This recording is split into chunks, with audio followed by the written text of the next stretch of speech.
Welcome to Simply Liminal. My name is Stacy. This is my daily 2-card reading for Monday, April 8th, 2024. And this is the day we get the solar eclipse. It's a total solar eclipse in several locations in the United States. Not where I'm at, will be about 50% eclipsed, which was a little bit more, I think, than the eclipse last fall, which was divine energy regardless. I know many people are traveling to locations where the solar eclipse is going to be. It's going to be a total solar eclipse, which is very special. An annular solar eclipse is when you see that ring of fire. This will not be that. The total eclipse will completely darken the sun. So the moon basically goes between the planet Earth and the sun, and it blocks out the light. Very, very interesting energy, of course. So we are working today and this week with this deck, the Liminal Forest by MJ Cullinane. This deck came to me just in time to do readings.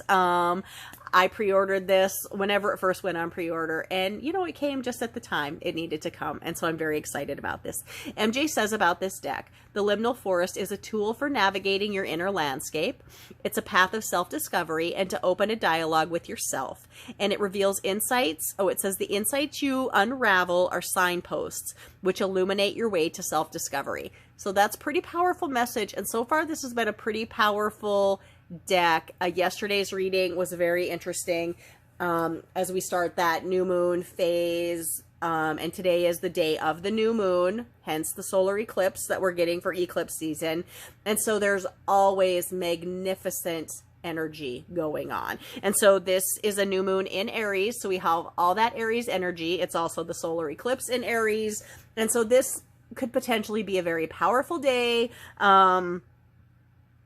for us in our collective. So as always, I look at two things with my daily reading. I look at the energy of the day, which is the force that's directed towards us from the universe, or the planet, or our environment. And then the focus is our intention, our effort, or our response that we put back into that energy.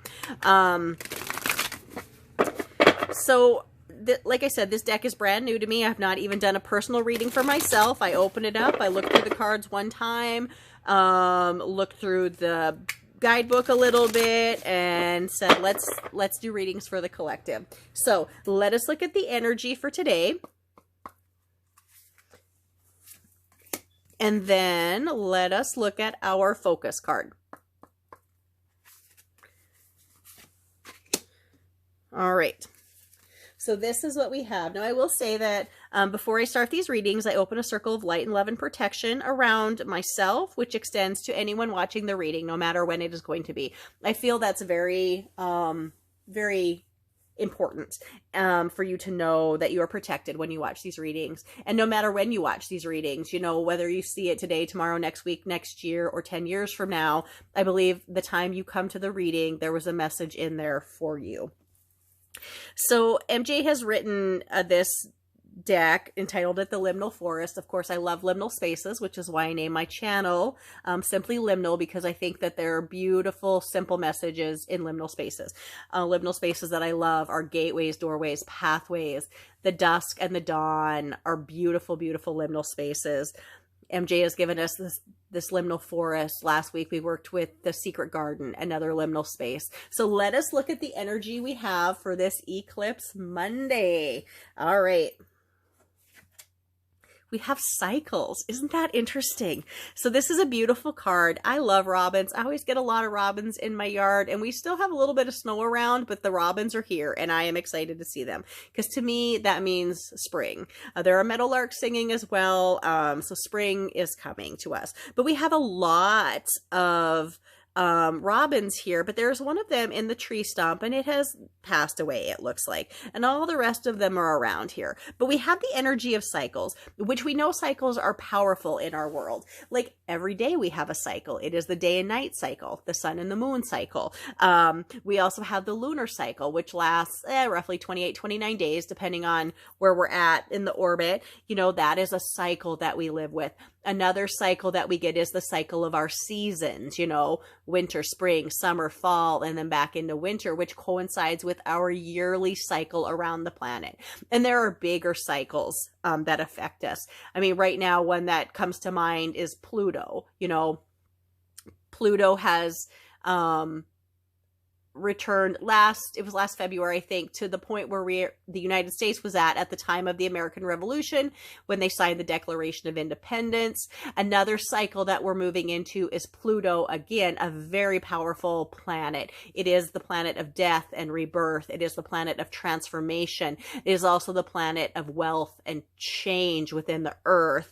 Has moved into Aquarius, and Aquarius is all sorts of innovative ideas and grandness for the collective. And so this is another cycle, a much bigger cycle than we see a lot of times. I mean, it's a once in a lifetime thing. You know, I was talking last night to a friend about your Saturn return and how bumpy that can be around the age 28, 29, 30, 31.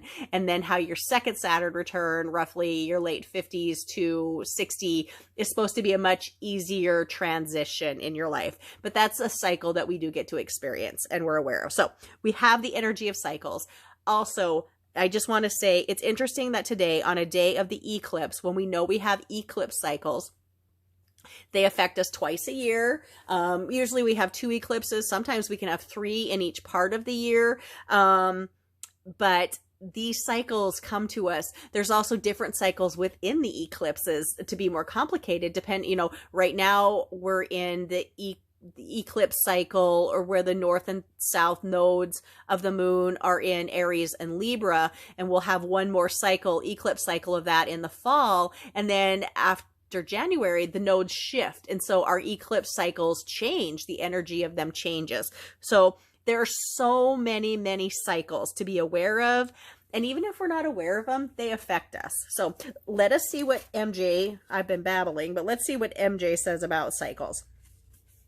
She says here, like the seamless transition between seasons, our lives and the various situations we encounter are in perpetual motion, each phase gracefully giving way to the next. Conditions emerge, flourish, transform, and gradually fade, paving the way for new beginnings. These cycles can vary in length. Some are fleeting, lasting mere days, while others span decades, with the seasons unfolding over the years.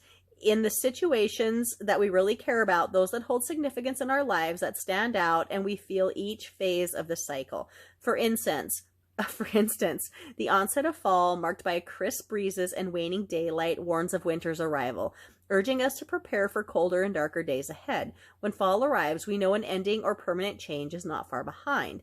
Similarly, the shift from the chill of winter to the burgeoning optimism of spring, where we're at right now, symbolizes rebirth and rejuvenation, offering solace that every hardship is followed by brighter, more hopeful times. This awareness of life's inherent rhythm fosters resilience and adaptability within us. Spring is inevitable and offers us reasons to feel hopeful and feel the sun once again warming our face. The question is, what seed will you plant when the spring returns? So it is spring here in the Northern Hemisphere, so that's beautiful. But another cycle popped into my mind while I was reading that is I talked about the lunar cycle a little bit, but we are in the new moon cycle right now. And the new moon is a beginning. It's kind of like, you know, how I look at Yule or winter solstice. You know, that is a beginning. There is an ending and then there is a beginning. And so the new moon both ends the moon cycle and starts the next moon cycle. So this is a beautiful, gorgeous bunch of cycles that we're in right now today. So this card seems absolutely fitting, which is not shocking because Spirit works to us and talks to us in the most amazing ways. So let us look at our focus for today. We have a drift. Now that's interesting message because, you know, you really hope that you can be kind of focused when this energy is going on. But sometimes we are adrift and we just have to allow that to happen. Sometimes we can feel lost when we're adrift, but sometimes the most beautiful things can come to us when we're adrift, as the universe kind of helps us find our path or our new path, which is really a lot of what's going on with this eclipse energy. We probably do feel a little bit adrift right now, but the path is going to settle for us and we're going to end up right where we need to be. But let me see what MJ has wrote about here, because I may be certainly misinterpreting her words and I don't want to do that. So she says, amidst the vast and unpredictable lake of life, we find ourselves floating along adrift, caught in the currents of external forces like social expectations, economic pressures, and unforeseen circumstances that dictate our paths without our consent. The sensation of aimlessness goes beyond mere lack of direction, breeding a profound disconnection from the world around us. In our quieter moments, however, we glimpse new opportunities on the horizon, dreams, passions, or people that ignite a spark of inspiration within us, promising purpose and solidity. Yet, as we strive to reach out, they seem perpetually out of reach, intensifying our feelings of being adrift or disconnection. So there are a lot of lights here on the edge of this fox. Also, the moon is a huge luminary there, guiding. Despite these challenges, our journey reveals our true essence, teaching us resilience and value of connection. Each attempt, even when it ends in further drift, strengthens our wisdom, courage, and attunement to life's nuances. As we navigate through life's currents, we learn that our journey's beauty lies not in reaching a predetermined destination, but in the growth and insights gained along the way. Ultimately, we realize that the lake of life is not a domain of aimlessness, but a portal to infinite possibilities. Yep, sometimes we're adrift because it's where we need to be to find our way. That was me, not her. In this journey, we find the greatest anchor, the unwavering belief in ourselves, and the profound connections we forge, propelling us forward with the unbreakable strength of the human spirit. Wow, this is quite a reading today for our eclipse.